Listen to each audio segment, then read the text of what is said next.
जीते जी इस घर से कभी नहीं जाऊंगी। जाऊंगी तो मरने के बाद। तुम्हारी ये हसरत मैं अभी पूरी करता हूँ। दोस्तों, बॉलीवुड के भूले बिसरे एक्टर्स की इस सीरीज में हम बात करने वाले हैं एक लीजेंडरी एक्टर और जाने माने विलेन अमजद खान साहब के बेटे शादाब खान के बारे में, जिनको आपने साल 1997 में आई फिल्म राजा की आएगी बारात में जरूर देखा होगा, जिसमें उन्होंने थोड़ी नेगेटिव रोल निभाया था और इस फिल्म के लिए लोग उन्हें आज तक याद करते हैं। हालांकि शादाब खान की ये डेब्यू फिल्म नहीं थी, इसके पहले वो फिल्म बेताबी से अपना डेब्यू कर चुके थे। आगे चलकर वो हमें कुछ और गिनी चुनी फिल्मों जैसे हे राम, रिफ्यूजी और भारत भाग्य विधाता में नजर आए और इसके बाद उन्होंने बॉलीवुड छोड़ दिया था। शादाब खान की जिंदगी की कहानी भी बहुत ज्यादा उतार चढ़ाव भरी रही। उनके पिता अमजद खान को फिल्म शोले में निभाए गए डाकू गब्बर सिंह के किरदार के लिए लोग आज भी याद करते हैं। लेकिन आखिर किस वजह से शादाब खान ने उसी फिल्म शोले में नजर आए एक्टर अमिताभ बच्चन और धर्मेंद्र को गाली तक दे दी थी। लेकिन आगे चलकर कैसे अमिताभ बच्चन शादाब खान के द्वारा लिखी गई एक बुक लॉन्च करने के लिए आए थे।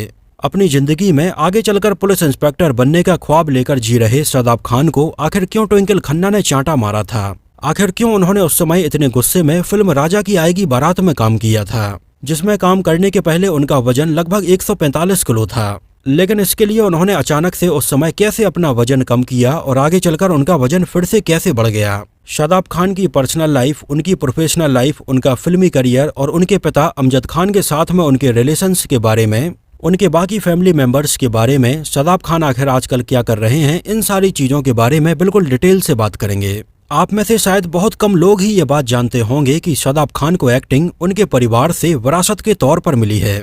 जहां उनके पिता अमजद खान साहब तो एक लेजेंडरी एक्टर थे ही, लेकिन अमजद खान साहब के पिता और शादाब खान के दादाजी जयंत भी एक जाने माने एक्टर रहे हैं और कई फिल्मों में उन्होंने लीड रोल भी निभाया है।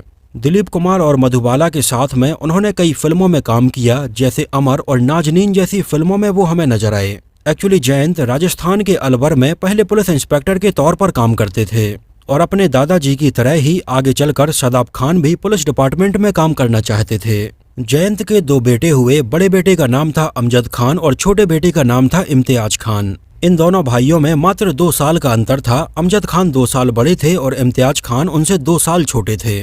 और अमजद खान को तो आपने कई फिल्मों में देखा ही होगा और इम्तियाज खान को भी आपने देखा होगा। इम्तियाज खान को भी आपने फिल्म धर्मात्मा, काला सोना, 10 नंबरी और आखिरी कसम जैसी फिल्मों में देखा होगा।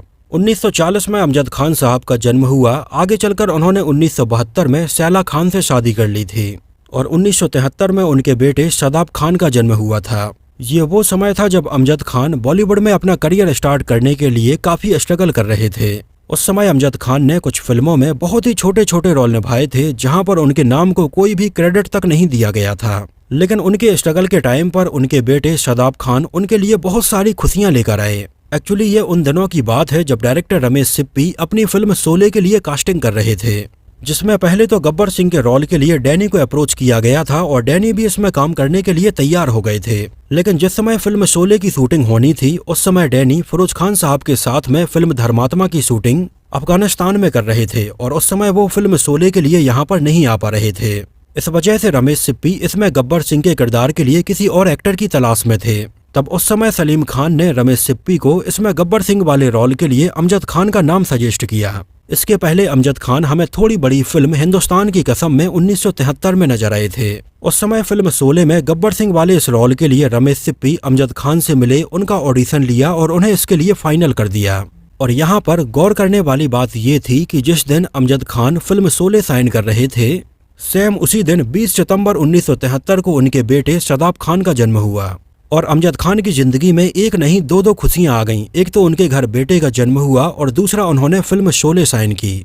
उस समय हॉस्पिटल में शादाब खान का जन्म होने के बाद में उनके पिता अमजद खान के पास में इतने पैसे नहीं थे कि वो अपनी पत्नी और अपने बच्चे को हॉस्पिटल से डिस्चार्ज करवा पाएं। उस समय अमजद खान चेतन आनंद की फिल्म हिंदुस्तान की कसम में काम कर रहे थे और जब उस समय उन्होंने अमजद खान को ऐसे उदास देखा तो उनसे इसका कारण पूछा और अमजद खान ने उन्हें ये पूरी बात बताई। तब उस समय चेतन आनंद ने अमजद खान को 400 रुपए दिए और कहा कि अपनी बीवी और अपने बच्चे को हॉस्पिटल से वापस लेकर आओ। और हाँ, इन 400 रुपए की टेंशन मत लेना, ये 400 रुपए उन्हें उनसे कभी वापस नहीं चाहिए है। और इस तरह से उस समय चेतन आनंद ने उन्हें 400 रुपए दिए और तब जाकर वो अपनी पत्नी और बच्चे को हॉस्पिटल से डिस्चार्ज करवा पाए। आगे चलकर अमजद खान साहब का एक लड़का और एक लड़की और हुई। लड़की का नाम था अहलाम खान और लड़के का नाम था सीमाब खान। शादाब खान जब लगभग 2 साल के थे तब उस समय उनके पिता की ब्लॉकबस्टर फिल्म शोले रिलीज हुई। हालांकि शुरुआती कुछ दिनों में फिल्म शोले नहीं चली और सिनेमा घर बिल्कुल खाली पड़े हुए थे।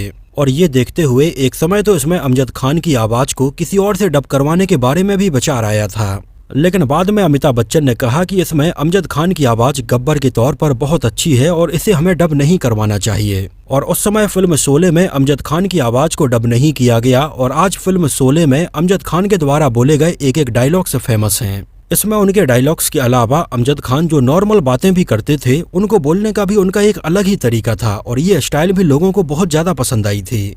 यहाँ तक कि आगे चलकर फिल्म शोले के गानों के अलावा गब्बर सिंह के डायलॉग्स के साथ में भी एक ऑडियो कैसेट रिलीज की गई थी। शादाब खान ने अपने एक इंटरव्यू में बताया कि जब फिल्म शोले रिलीज हुई तब उस समय वो लगभग 2 साल के थे और उन्हें बहुत ज्यादा कुछ याद नहीं है, लेकिन जब वो थोड़ी बड़े हुए, स्कूल में पढ़ने लगे और उन्हें थोड़ी समझ आई तब उन्होंने अपनी मम्मी के साथ में और परिवार वालों के साथ में फिल्म शोले देखी। तब उस समय उन्होंने बताया कि उन्होंने स्कूल में थोड़ी बहुत गालियां देनी भी सीख ली थी। और जब फिल्म शोले में अमिताभ बच्चन और धर्मेंद्र उनके पिता को मारते हैं तो शादाब खान ने कहा कि उन्हें इतनी समझ नहीं थी और वो वहीं पर खड़े होकर अपने परिवार वालों के सामने ही उन्हें गाली देने लगे। उस समय उन्हें बहुत ज्यादा गुस्सा आ रहा था कि आखिर अमिताभ बच्चन और धर्मेंद्र उनके पिता को क्यों मार रहे हैं। शादाब खान ने कहा कि उस समय उन्हें इतनी समझ नहीं थी और अब ये बात सोचकर उन्हें हंसी आती है। शादाब खान की परवरिश मुंबई में ही हुई और जुहू के मानिक जी कूपर स्कूल में उन्होंने अपनी पढ़ाई कंप्लीट की, जिस स्कूल में उस समय शादाब खान के साथ में बॉलीवुड के और भी कई बड़े बड़े सेलिब्रिटीज के बच्चे पढ़ते थे। जैसे शादाब खान के साथ में ही राजेश खन्ना की बेटी ट्विंकल खन्ना और उनकी छोटी बहन भी पढ़ती थीं। इनके अलावा जावेद अख्तर के बेटे फरहान अख्तर, जोया अख्तर, रानी मुखर्जी, सरमन जोशी, फराह खान और साजिद खान भी वहीं पढ़ते थे। इसी स्कूल में एक बार एनुअल फंक्शन का कार्यक्रम रखा गया था जिसमें ट्विंकल खन्ना परफॉर्म कर रही थीं। इस नाटक में ट्विंकल खन्ना एक राजस्थानी प्रिंसेस बनी हुई थी और उन्होंने घाघरा चोली पहनी हुई थी और सिर के ऊपर दुपट्टा भी रखा था। हालांकि इस नाटक के दौरान बार बार उनके सिर के ऊपर से दुपट्टा गिर जा रहा था और ट्विंकल खन्ना उसको नहीं संभाल पा रही थीं। तभी पब्लिक के बीच में से उठकर शादाब खान आते हैं। वो भी उस समय छोटे थे। वो ट्विंकल खन्ना का घूंघट उठाकर उनके सिर पर रख देते हैं और उस समय शादाब खान का ये जेस्चर देखने के बाद लोग तालियां बजाने लगे। उस समय ट्विंकल खन्ना ने बताया कि वो इस इंसिडेंट के बाद में काफी एम्बेरस हो गई थीं और उन्होंने इस नाटक के खत्म होते ही तुरंत जाकर शादाब खान की नाक के ऊपर एक मुक्का मार दिया था। उस समय शादाब खान अक्सर अपने पिता के साथ में सैटरडे संडे को उनकी फिल्म के सेट पर जाया करते थे। जहां शादाब खान अपने पिता के साथ फिल्मों में काम कर रहे उस समय बड़े बड़े एक्टर और एक्ट्रेसेस से भी मिलते थे। हालांकि उस समय शादाब खान के दिमाग में एक्टर बनने का ख्याल दूर दूर तक नहीं था। वो तो बड़े होकर एक पुलिस इंस्पेक्टर बनना चाहते थे। 15 अक्टूबर 1976 की बात है जब उनके पिता Amjad Khan film the great gambler में काम कर रहे थे।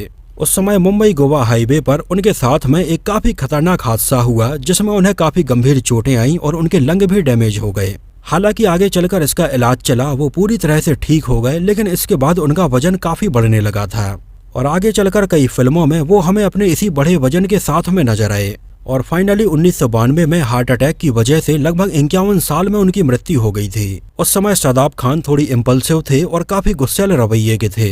यहाँ तक कि आगे चलकर शादाब खान ने अपने एक इंटरव्यू में बताया कि जिस दिन उनके पिता की मृत्यु हुई और डॉक्टर्स ने उनसे बोला कि वो उनके पिता को नहीं बचा पाए, उस समय शादाब खान को इतना ज्यादा गुस्सा आ गया कि उन्होंने वहां पर डॉक्टर को ही मार दिया। इसके अलावा वहां टेबल पर कुछ कांच के गिलास और प्लेटें भी रखी थीं। शादाब खान गुस्से में उनको भी तोड़ने लगे। एक्चुअली हुआ ये था कि उस समय शादाब खान अपने पिता को बचाने के लिए एक इंजेक्शन लाने के लिए गए थे, लेकिन जब वो इंजेक्शन लेकर घर वापस आए तब डॉक्टर्स ने उनसे कहा कि वो बस चंद सेकंड लेट हो गए हैं। पिता अमजद खान की मृत्यु के बाद शादाब खान ने बताया कि उनके पिता काफी मस्त मौला किस्म के इंसान थे और कभी भी पैसे जोड़कर नहीं रखते थे। उनका मानना ये था कि पैसे से ज्यादा जिंदगी में लोगों का भरोसा जीतना जरूरी है। लेकिन उनकी मृत्यु के बाद में उनके इसी सीधे साधे रवैये का फायदा इंडस्ट्री के बहुत सारे लोगों ने उठाया। उनके बेटे ने बताया कि अमजद खान साहब की मृत्यु के बाद इंडस्ट्री से उन्हें लगभग 1,25,00,000 रुपए मिलने थे, लेकिन उनकी मृत्यु के बाद में डायरेक्टर्स और प्रोड्यूसर्स ये सारे पैसे खा गए और उन्हें 1 रुपए भी नहीं दिया। शादाब खान ने बताया कि उस समय वो लगभग 18 साल के ही थे और इस बात को लेकर इंडस्ट्री से उन्हें बहुत ज्यादा नाराजगी थी। हालांकि उस समय उनके घर पर एक अंडरवर्ल्ड डॉन का भी फोन आया जो अमजद खान को बहुत ज्यादा मानते थे और जब उन्हें पता चला कि अमजद खान के लगभग 1,25,00,000 रुपए इंडस्ट्री से मिलने हैं तब उस समय इस अंडरवर्ल्ड डॉन ने अमजद खान की पत्नी को फोन किया और कहा कि आप 3 दिन इंतजार करें, आपके सारे पैसे आपको मिल जाएंगे। लेकिन उनकी पत्नी ने उन्हें जवाब दिया कि अमजद खान साहब ने कभी भी अंडरवर्ल्ड का सपोर्ट नहीं किया है और ना ही उनसे कभी कोई रिलेशन रखा है, और उनकी मृत्यु के बाद भी वो ऐसा ही करेंगी। अंडरवर्ल्ड की तरफ से उन्हें कोई भी मदद नहीं चाहिए है। खैर, वक्त बीतता गया। उनकी मां आगे चलकर कंस्ट्रक्शन फील्ड में आगे बढ़ी और उन्होंने अपने परिवार को संभाला। उस समय शादाब खान भी अपने कॉलेज में थे, लेकिन पिता की मृत्यु के बाद में उनके दिमाग में ये था कि उन्हें बहुत जल्दी इस लाइन में आना है, और उन्होंने अपना कॉलेज बीच में ही छोड़ दिया। उस समय शादाब खान लगभग 145 किलो के थे। उस समय शादाब खान के दिमाग में 2 बातें थीं। एक तो वो इस लाइन में आकर अपने पिता को प्राउड फील करवाना चाहते थे, लेकिन वहीं दूसरी तरफ उनको इस इंडस्ट्री से बहुत ज्यादा नाराजगी भी थी, क्योंकि उनके पिता की मृत्यु के बाद इस इंडस्ट्री ने उनके बहुत सारे पैसे खाए थे। उस समय उनके दिमाग में ये 2 अलग अलग तरह की बातें थीं और वो अपने करियर को पूरा प्लान नहीं कर पाए, और काफी जल्दबाजी में और काफी गुस्से में वो इस लाइन में आए और उन्होंने अपना 145 किलो से वजन काफी कम कर लिया। एक्चुअली सबसे पहले विनोद खन्ना शादाब खान को उनकी फिल्म हिमालय पुत्र से लॉन्च करना चाहते थे, लेकिन उस समय विनोद खन्ना अपनी फिल्म हिमालय पुत्र से ही अपने बेटे अक्षय खन्ना को भी लॉन्च कर रहे थे। लेकिन शादाब खान ने बताया कि विनोद खन्ना केवल और केवल अपने बेटे अक्षय खन्ना के ऊपर ही इसमें ध्यान दे रहे थे, और उस समय विनोद खन्ना का ये रवैया उन्हें पसंद नहीं आया और वो इससे बाहर हो गए थे। उस समय शादाब खान ने बेताबी और राजा की आएगी बारात जैसी फिल्में साइन की, और 1997 में आई फिल्म बेताबी उनकी डेब्यू फिल्म बनी, लेकिन इसमें उनका कोई बहुत बड़ा रोल नहीं था। हालांकि इसी साल रिलीज हुई उनकी फिल्म राजा की आएगी बारात में उनका काफी बड़ा रोल था, लेकिन ये थोड़ी नेगेटिव शेड में था। उस समय फिल्म राजा की आएगी बारात से रानी मुखर्जी हिंदी में अपना डेब्यू कर रही थीं।